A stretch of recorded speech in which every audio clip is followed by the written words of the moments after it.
Round the World Lit Audio. Candide by Voltaire. Episode 5. Chapters 25 to 30. The final episode. Full narration script. Channel intro. Welcome to Around the World Lit Audio, the greatest novels ever written, from every corner of the world, in English. New chapter every week, free to listen. Chapter recap. In episode 4, Candide met the slave in Suriname and said he was going to have to give up optimism. He acquired Martin, a scholar who had lost everything, and concluded through experience rather than philosophy that things were as bad as they could be. They navigated Paris, past England where they shooed admirals to encourage the others, found Venice beautiful and empty. Paquette appeared happy and was miserable. Cacambo arrived. Cunégonde is in Constantinople. She has become ugly. Candide said, I will marry her anyway. Episode 5. Chapters 25 through 30. The final episode. Chapter 25. The visit to Lord Pococurante. Before going to Constantinople, Candide visited a Venetian nobleman named Lord Pococurante. Pococurante means, caring little. Voltaire named him with the specificity of a satirist, who wants to be clear about what he is satirizing. Lord Pococurante was fabulously wealthy and completely bored. He had everything: a magnificent palace on the canal, beautiful gardens, a library of the greatest books ever written, a collection of the greatest paintings ever painted, musicians who played the greatest music ever composed. He had all of it and was satisfied by none of it. He spoke about Raphael with the critical indifference of a man who has looked at too much beauty for it to register anymore. He spoke about Homer with the weary detachment of someone who has been told too many times that he is supposed to find Homer magnificent and has decided to resist the imposition. He said, I never read anything with pleasure anymore. Everything has been done. Everything has been said. I am surrounded by masterpieces and feel nothing. Candide was awed by this. He said to Martin, surely this is the happiest of men. He has everything and is above all vulgar pleasures. Martin said, do you not see that he is disgusted by everything he possesses? Plato said long ago that the best stomachs are not those which refuse all food. Candide thought about this. He said,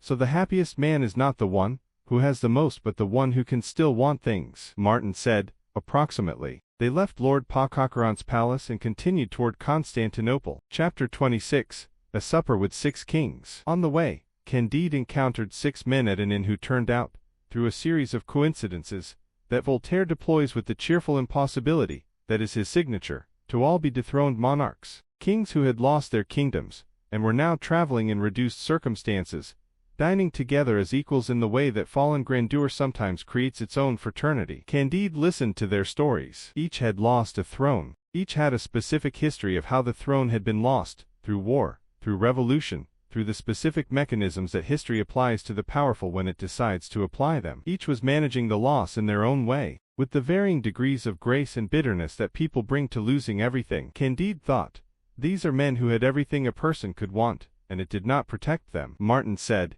yes, this is consistent with my position. Cacambo appeared at the dinner and whispered to Candide that one of the former monarchs had purchased Cunégonde and the old woman and that they were in Constantinople. Candide left the dinner immediately. Chapter 27. The voyage to Constantinople. On the galley to Constantinople, Candide encountered 2 men chained to the oars. He looked at them. One was Pangloss. Pangloss was alive, had been alive since the hanging at the Lisbon Auto da Fe, had survived the hanging because the executioner had been inexperienced, and the rope had not been properly arranged, had been dissected by a surgeon who noticed signs of life, had recovered, had been sold as a slave, had worked on a galley, and was here. He still believed this was the best of all possible worlds. This was the thing about Pangloss that was both farcical and, in its way, genuinely moving, the tenacity of a philosophical position in the face of everything that had happened to him. He had been hanged and dissected and enslaved, and chained to a galley oar, and he maintained, with the consistency of a man who has decided that the consistency itself is the point,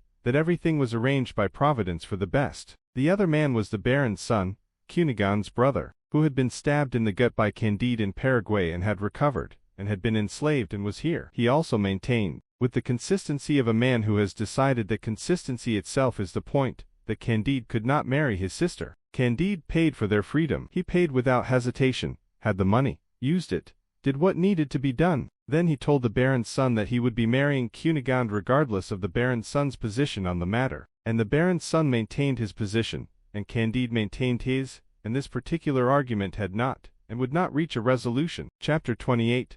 What happened to Cunégonde and the old woman. They found Cunégonde. She was, as Cacambo had reported, washing dishes on the shores of the Sea of Marmara, attended by the old woman. She was also, as Cacambo had reported, ugly. The journey from the young woman of the castle in Westphalia to the dishwashing woman on the Sea of Marmara had been long enough and difficult enough that the specific beauty that had set everything in motion was no longer the primary thing visible. Candide saw her. He stepped back. He was a good person and a sincere person, and he had said he would marry her regardless, and he had meant it when he said it, and he still meant it. But Voltaire does not pretend the moment was not what it was, the moment of a man seeing that the thing he has been pursuing across the whole world has changed from what it was when the pursuit began, and understanding that he is going to proceed anyway, and understanding that proceeding anyway is a different thing from proceeding toward the original object. He married her. The old woman was there. Pangloss was there. The Baron's son was there, still arguing. Martin was there, saying nothing in particular. The Baron's son was dispatched to row a galley. Everyone agreed this was the right outcome. Chapter 29. How Candide found Cunégonde and the old woman again. Cunégonde reminded Candide of his promise to marry her. Candide had promised. He was a man who kept his promises. He had promised, in the early days when she was beautiful, and he was besotted, and the promise was the most natural thing in the world to make. He kept it now, when she was not beautiful and he was not besotted, and the promise was a different kind of obligation. He kept it. They were married. Chapter 30. Conclusion. We must cultivate our garden. The household assembled. It was not an impressive assembly by the standards of what any of them had been at the beginning. Candide was no longer the naive young man of the Westphalian castle. Cunégonde was no longer beautiful. The old woman was old, and had one buttock for reasons that her history made clear. Pangloss had been hanged and dissected and enslaved, and still believed this was the best of all possible worlds. Martin believed it was approximately the worst. Cacambo worked, as he had always worked, with practical competence. The Baron's son was rowing a galley. They had a small farm in the neighborhood of Constantinople. The farm was not El Dorado. It was not Westphalia. It was a small farm, producing what small farms produce, requiring the work that small farms require. They were not happy, exactly. They were not Pangloss happy, the theoretical contentment of a man who believes everything is arranged for the best and therefore experiences no event as genuinely bad. They were not Pococurante bored, unable to want anything because everything had been possessed and discarded. They were not Lord Pococurante happy,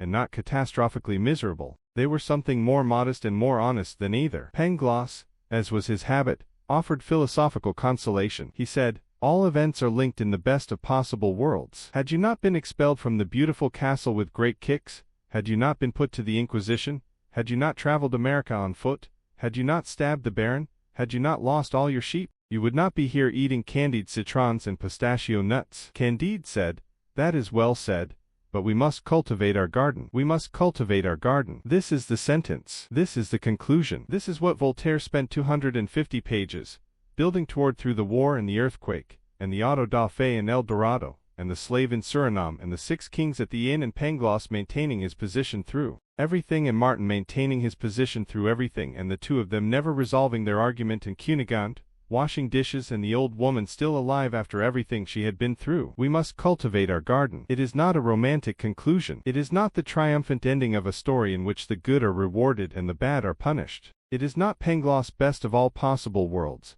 and it is not Martin's worst. It is the ending of a story about a man who has seen a great deal of the world, and has concluded that the correct response to it is not a theory, not optimism, and not pessimism, not providence, and not despair, but work. Specific, local, concrete work on a specific, local, concrete piece of ground. The garden does not solve the problem of evil. Voltaire is not naive enough to suggest it does. Lisbon still happened. The slave in Suriname still happened. The 3,000 workers in the square in Macondo, that is a different novel, but the same point, still happened. The garden is not an answer to the problem of evil. The garden is what you do after you have stopped expecting the problem to be solved, after you have stopped waiting for Providence to fix things, or for the world to reveal itself as arranged for the best. You tend what is in front of you. You grow what you can grow. You eat what you grow. You do not ask the garden to be El Dorado. You cultivate it. Series close. You have reached the end of Candide, by Voltaire. Written in 3 days, or 4 days, or a week.